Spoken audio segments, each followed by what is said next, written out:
Deontay Johnson spoke to the media today for the first time since he gave zero effort on a play where Jaylen Warren fumbled the football. Welcome back to Mike Drop Sports, everybody. I'm Jason. Thanks for coming by. Let's talk about that really quickly. I want to talk about what Deontay had to say to the media today. It was his first opportunity to give an explanation, or lack thereof in this case. Deontay Johnson simply said the same exact excuse that he gave on Sunday after the game, which was an absolute ridiculous excuse to start with. Let's rewind the play and start at the very beginning, to where he literally stood there as the play was snapped, doing nothing, giving no effort. He was a useless person on the field, a useless teammate on the field, on a play that was designed to run to his side. For that play to be successful, it would have required a block from Diontae Johnson. Is that the reason the play failed? Probably not, because he was hit farther back at the line of scrimmage. However, Deontay Johnson, in order for that play to be sprung for a touchdown, would have had to make an effort. And when you give that kind of effort and when you show that kind of thing on tape, it shows that you have bad character.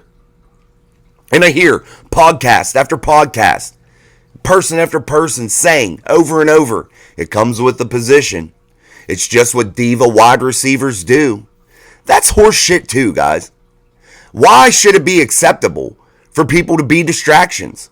Why should it be acceptable for someone to make $18 million a year and give zero effort? It makes people wonder what kind of character he has. It makes people wonder if he's a good teammate. And when you say, oh, I didn't see it, that is horse shit. I am sorry. That is craziness. And for anyone that believes that excuse, you're ridiculous too. That excuse is ridiculous, and it doesn't matter, and it shouldn't even be said. When in reality, all Deontay Johnson needed to do today to get himself up out of this situation, to get himself looking better in the public view in my eyes, would have been to just say, hey guys, I had a bad play. I shouldn't have done it. I was pissed off. I let it affect me.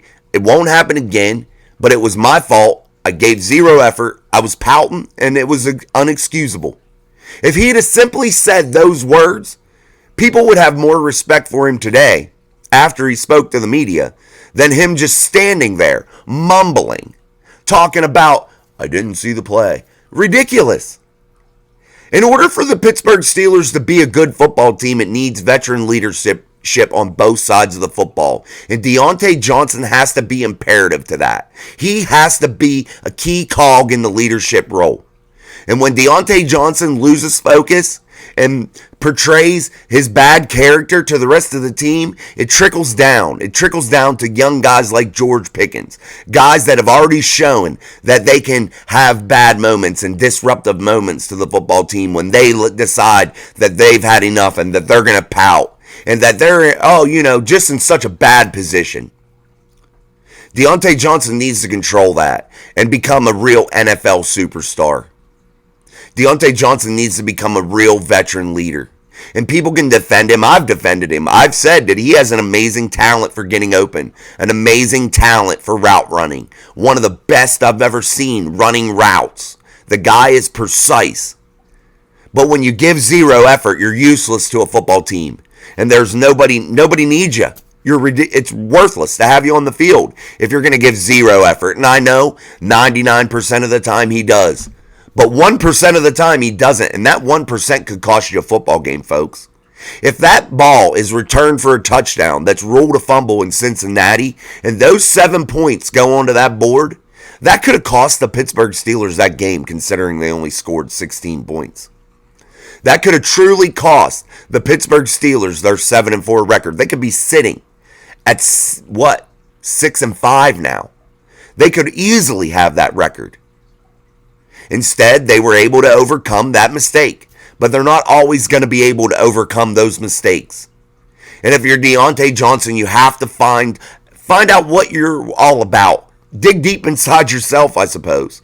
And figure out if you really want to be a part of this team moving forward.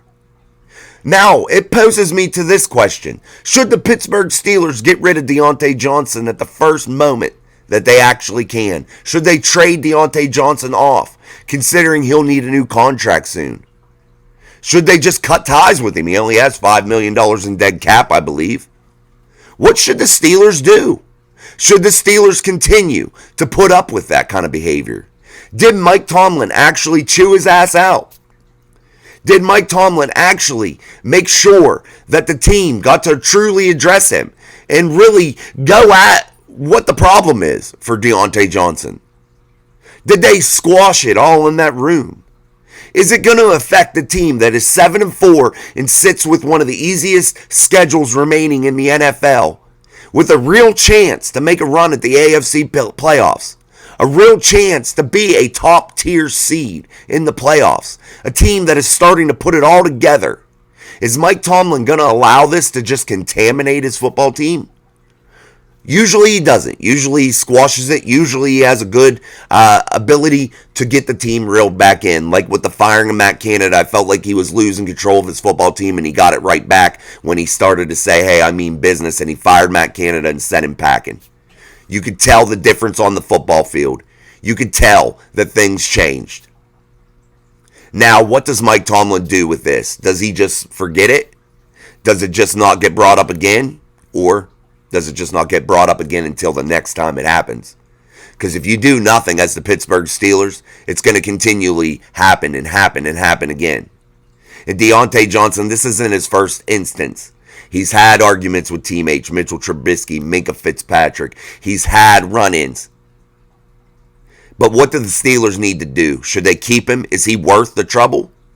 Is he worth the drama? Is he worth the $18 million? I say he is an exceptional talent. I say when he is on his game, he is a major contributor to this football team.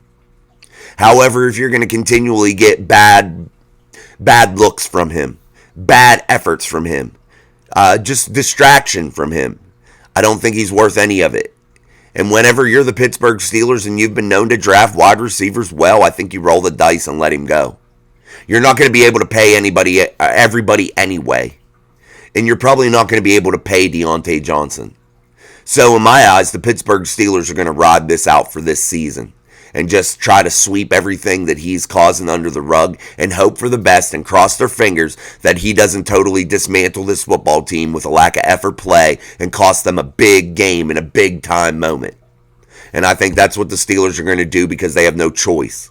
They have nobody to replace him right now. Nobody to provide that route running ability. Nobody to provide that separation. And I think the Pittsburgh Steelers are just going to stand pat, try to get this under control, and just see if it goes away. But a play like that isn't going to go away. In my eyes, at least with the fan base, they're going to remember it. And the next time something happens, a drop pass, something Diontae usually does something stupid like runs backwards in the NFL, which is ridiculous. They're going to just ride him, and things are going to continue to mount and get bigger and bigger and bigger.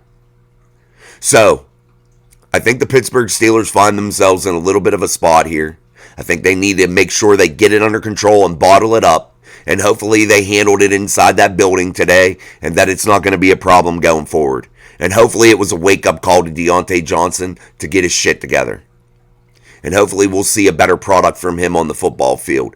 Hopefully we'll see a better display of leadership in that wide receiver room that at times has been reported to be out of control. Is Frisbin Jackson not able to control his troops? We'll soon find out as this season marches on. And we'll see how this offensive growth continues to go, and the wide receiver core being a key cog in that growth. We'll see if things continue to just get better, or if this behavior starts to bog down this football team in the most important moments. And that team is in the most important moments right now, as they go into a game Sunday to where they could get set up for a letdown loss against the Arizona Cardinals, who all of a sudden could just come to play football. And you're going to need big plays from your wide receivers. And hopefully Diontae Johnson's head straight. Hopefully he won't drop balls in big moments. Hopefully he'll give good effort. And hopefully it didn't trickle down to the rest of the receiving core. Hopefully it didn't contaminate that room fully. All right, guys, I just wanted to get on here and talk about why I think Deontay Johnson was really, really wrong and that he should come out and really just give the statement that I said there at the beginning and just come clean about it and just try to forget it and try to move on. I just wanted to talk about how I think it's horse shit and how I think people labeling the wide receiver position as divas and you got to tolerate it and all this crap. I think that's crud too. And I think the Steelers need to set the example in the league and prove that you don't have to deal with the bullshit. And these guys, they get paid lots and lots of money, and they should just fall in line and do what they're told when you make $18 million a year. Yeah, you should be eccentric in your playability and try to stand out and try to make plays. I get that, and I'm not saying that you shouldn't do that. But for $18 million a year that Deontay Johnson's making, you shouldn't cause any waves inside the locker room. You should provide veteran leadership. You should do the things that are required of you. All right, guys, until next time, I'm Jason. This is Mike Drop Sports. If you haven't subscribed, subscribe. Until next time, peace.